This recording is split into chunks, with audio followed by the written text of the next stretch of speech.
नमस्कार दर्शकों, आप सभी का स्वागत हमारे YouTube चैनल श्री विद्या ज्योतिष पर। सर्वप्रथम परम पूज्य भगवान गणेश जी महाराज को प्रणाम करते हुए श्रद्धेय गुरुदेव के चरणों में कोटि कोटि नमन और आप सभी दर्शकों के चरणों में भी सादर प्रणाम। दर्शकों, आज विशेष चर्चा वृत्तांत को लेकर आप सभी के सन्मुख हम पुनः आज हाजिर हैं। विशेषतः बुध प्रधान कन्या राशि वाले जातकों के लिए सन 2022 अर्थात संवत 2079 का जो वर्ष है ये क्या लेकर आया है और किन ग्रहों का आपके लिए उपाय करना बेहद लाभदायक होगा और वह कौन से ग्रह हैं जो पूरे वर्ष पर्यंत तक आपको शुभ फल प्रदान करेंगे।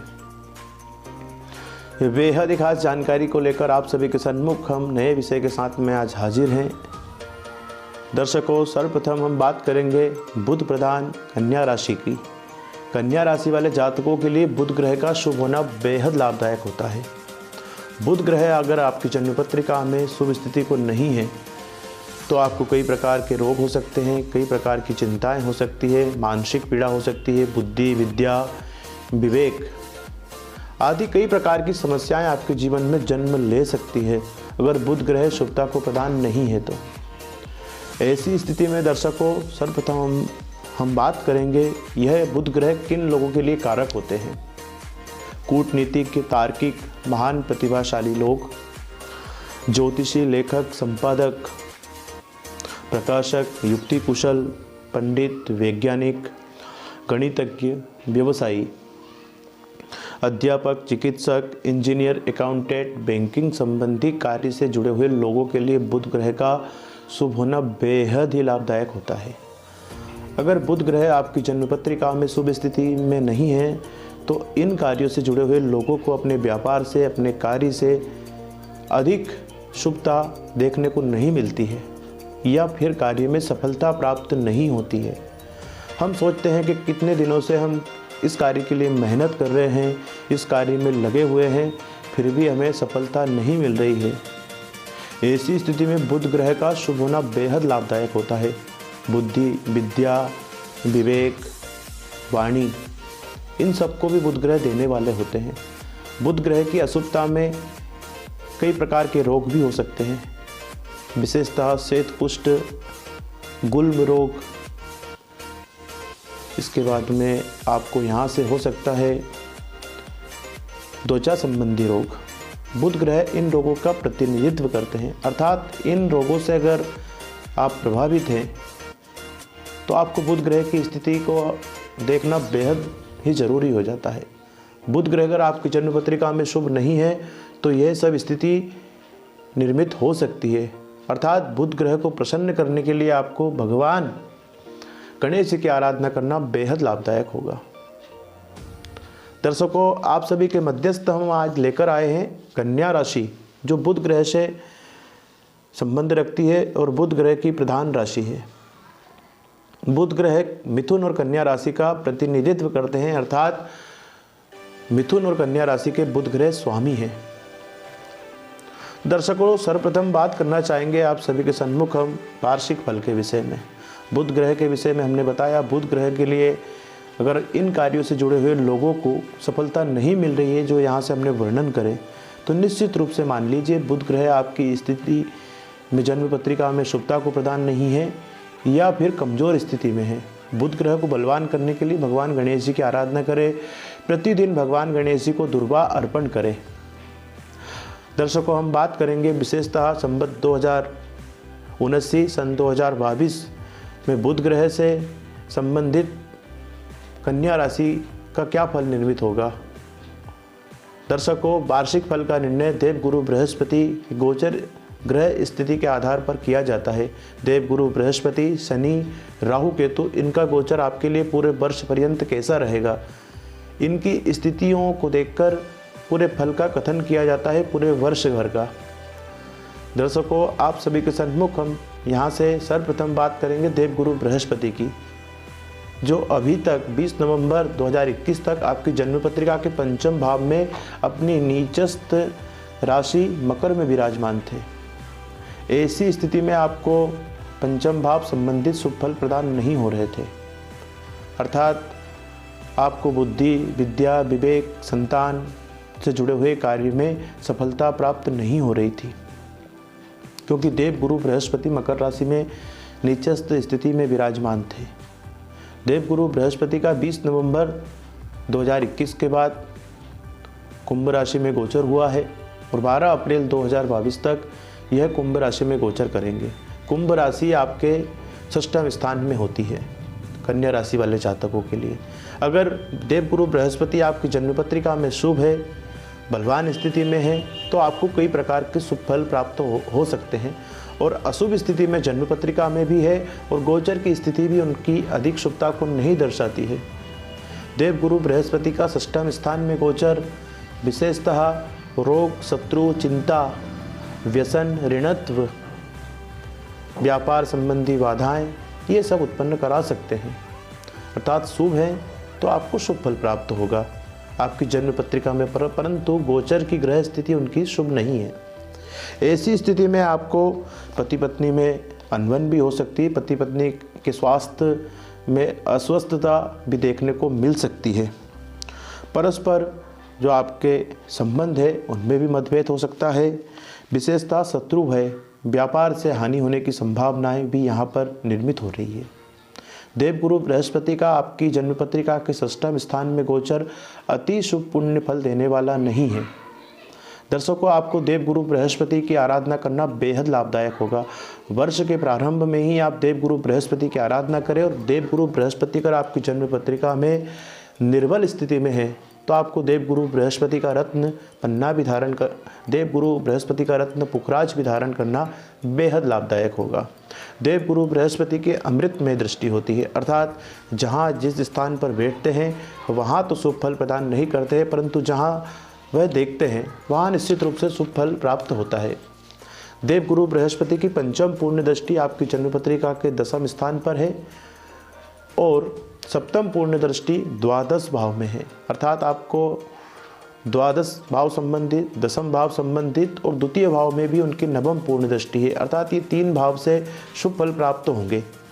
अर्थात पिता से संबंधित अगर आपका व्यापार है तो उस व्यापार में उन्नति प्राप्त होगी। पिता का स्वास्थ्य अगर कई दिनों से खराब चल रहा है तो स्वास्थ्य में भी सुधार होगा। विशेषतः राजनीतिक कार्यों में भी आपको सफलता प्राप्त होने की संभावनाएं बन सकती है अगर देवगुरु बृहस्पति सही है। आपका जो धन है वह खर्च होने की संभावनाएं अधिक रहेगी, परंतु धन खर्च आपका जो होगा वो धार्मिक कार्य से जुड़े हुए स्थानों पर होगा। द्वितीय भाव पर भी देवगुरु बृहस्पति की जो दृष्टि है, अर्थात द्वितीय भाव संबंधित कुटुंब से आपका रिश्ता बनेगा। कई दिनों से अनबन अगर चल रही है, मतभेद चल रहे हैं तो वह भी दूर होंगे। धन संबंधित नए संसाधन उत्पन्न होने की संभावनाएं भी निर्मित होती है। दर्शकों, हमने यहाँ से वर्णन करा देवगुरु बृहस्पति का जो फल है, विशेषतः 12 अप्रैल तक आपके जन्म पत्रिका के षष्ठम स्थान में गोचर करेंगे। इसके पश्चात देवगुरु बृहस्पति स्वराशि मीन में विराजमान होकर आपकी जन्म पत्रिका के सप्तम स्थान में गोचर करेंगे, अर्थात इस समय में आपको बेहद ही श्रेष्ठ फल प्रदान करेंगे। देवगुरु बृहस्पति 12 अप्रैल 2022 से 23 अप्रैल 2023 तक आपकी जन्म पत्रिका के सप्तम स्थान में गोचर करेंगे। ऐसे में आपको सप्तम भाव संबंधित जिन लोगों का कई दिनों से व्यापार संबंधित कार्य रुका हुआ है, न्यायालय से संबंधित कार्य रुका हुआ है, अर्थात विवाह से संबंधित कार्य रुका हुआ है, और कई दिनों से बहुत बड़े रोग से भी अगर परेशान है कन्या राशि वाले जातक, तो निश्चित मानिए 12 अप्रैल के बाद स्थिति आपकी शुभता को प्रदान होगी। 12 अप्रैल तक के लिए आपको देवगुरु बृहस्पति शुभ फल देने की स्थिति में नहीं है। ऐसे में आप देवगुरु बृहस्पति की आराधना करें और देवगुरु बृहस्पति के मंत्र का जाप कराएं, हवन करें ग्रह शांति का, विष्णु सहस्त्र नाम के पाठ करें, जिससे देवगुरु बृहस्पति आपको शुभ पुण्य फल प्रदान करेंगे। दर्शकों, हम आगे बात करेंगे शनि की। शनि ग्रह वर्तमान की स्थिति में आपकी जन्म पत्रिका के पंचम भाव में गोचर कर रहे हैं। स्वराशि में ही है शनि ग्रह, अर्थात मकर राशि में विराजमान है। ऐसी स्थिति में शनि ग्रह का जो फल है वह अच्छा उत्पन्न हो रहा है। शनि ग्रह जिस स्थान पर रहते हैं वहाँ के फल की वृद्धि करते हैं, जहाँ दृष्टि रखते हैं वहाँ के फल की हानि करते हैं, अर्थात वहाँ का फल कम शुभ फल प्राप्त होता है।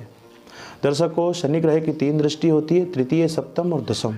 अर्थात प्रथमतया शनिदेव की तृतीय दृष्टि आपकी जन्म पत्रिका के सप्तम भाव पर है। यहाँ से आपको पारिवारिक मतभेद उत्पन्न हो सकते हैं, व्यापार संबंधित कार्य में रुकावट आ सकती हैं।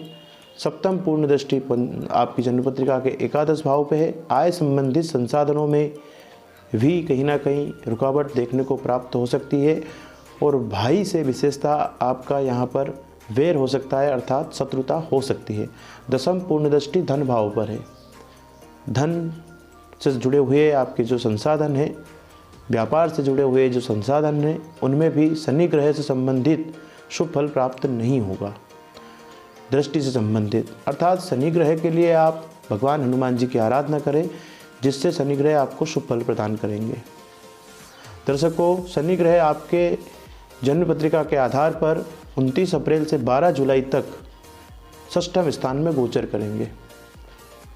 ऐसी स्थिति में आपको कई दिनों से बना हुआ रोग भी दूर हो जाएगा, शत्रु भय चला जाएगा, चिंताएं जो बनी हुई थी वह भी दूर हो जाएगी, मानसिक पीड़ा दूर होगी, मतभेद जो आपके पारिवारिक बने हुए थे वह भी दूर होंगे। शनि ग्रह का यहाँ पर आपको शुभ फल प्राप्त होगा, परंतु 29 अप्रैल से 12 जुलाई के मध्यस्थ में शनि ग्रह जब कुंभ राशि में गोचर करेंगे, ऐसी स्थिति में शनि ग्रह आपको अधिक शुभ पुण्य फल प्रदान करेंगे। दर्शकों, हम बात करेंगे राहु और केतु के विषय में। राहु केतु वर्तमान की स्थिति में आपकी जन्म पत्रिका में नवम भाव में राहु और तृतीय भाव में केतु का गोचर हो रहा है। तृतीय भाव में केतु का गोचर आपके पराक्रम को कमी पहुंचाता है और विशेषतः आपके नौकर सुख में कमी लाता है। भाई बहन से यहाँ मन मुटाव होने की संभावनाएं हो सकती है। केतु ग्रह के माध्यम से राहु आपकी जन्म पत्रिका के नवम स्थान अर्थात भाग्य स्थान पर विराजमान है, आपके भाग्य में कमी हो सकती है। 12 अप्रैल के पश्चात राहु केतु की स्थिति परिवर्तन होगी, अर्थात राहु मेष राशि में चले जाएंगे और केतु वृषभ राशि केतु तुला राशि में तुला राशि में चले जाएंगे। ऐसी स्थिति में आपको राहु और केतु का जो शुभ फल होगा वह अप्रैल के पश्चात ही प्राप्त होगा। अप्रैल तक राहु केतु की स्थिति शुभ नहीं है, शुभता को नहीं दर्शाती। हम तो यहाँ से यह भी आपसे कह सकते हैं कि राहु और केतु की स्थिति आपकी जन्म पत्रिका में अगर शुभ है तो ऐसे में आपकी भाग्य की वृद्धि भी हो सकती है, पराक्रम में वृद्धि भी हो सकती है और भाई बहन का सुख भी प्राप्त हो सकता है। अगर शुभता को प्रदान नहीं है तो इन कार्यों में रुकावटें भी आ सकती है। भाग्य उन्नति में भाई बहन को कष्ट हो सकता है, रोग हो सकता है, पैर संबंधित चिंताएं बढ़ सकती हैं। नौकर जो कई दिनों से आपके कार्य कर रहे थे वह आपके घर को छोड़कर जा सकते हैं। ऐसी स्थिति अशुभता में निर्मित हो सकती है। सभी के लिए यह फल निर्मित नहीं होता है। जिन ग्रहों की स्थिति आपकी जन्म पत्रिका में बलवान है तो आपको शुभ पुण्य फल प्राप्त होगा, अर्थात राहु केतु का गोचर भी आपके लिए अभी शुभता को नहीं दर्शाता है। वर्तमान की स्थिति में आप राहु केतु से संबंधित उपाय भी निश्चित रूप से करें, जिससे भी आपको शुभ पुण्य फल प्राप्त होगा। मंगल ग्रह का गोचर आपकी जन्म पत्रिका में विशेषतः 16 जनवरी से 26 फरवरी तक शुभता को नहीं दर्शाता है। ऐसी स्थिति में आप इस समय में भूमि वाहन संबंधित कार्य ना करें। इसके पश्चात 17 मई से 10 अगस्त तक भी मंगल ग्रह का गोचर आपके लिए शुभता को नहीं दर्शाता है। तो कन्या राशि वाले जातकों के लिए इस समय में भी मंगल ग्रह से संबंधित कार्य, भूमि वाहन भवन से जुड़े हुए कार्य करना श्रेष्ठ पुण्य फल देने वाले नहीं होंगे। दर्शकों, राहु केतु शनि और बृहस्पति से संबंधित वार्षिक फल आप सभी के सन्मुख हमने यहाँ से प्रस्तुत करा, वर्णन करा। विशेषतः आप सभी दर्शकों से हमारा अनुरोध है, हमारे YouTube चैनल श्री विद्या ज्योतिष को आप सब्सक्राइब करें और जहाँ जो हो सकता है आप उपाय करें। शनि ग्रह का उपाय करना, राहु केतु का उपाय करना वर्ष के पर्यंत में आपके लिए शुभ होगा। वर्ष के प्रारंभ में आप देव गुरु बृहस्पति का उपाय करें, भगवान हनुमान जी की आराधना करें, भगवान सूर्य नारायण को प्रतिदिन अर्घ्य प्रदान करें। नमस्कार दर्शकों, जय श्री कृष्णा।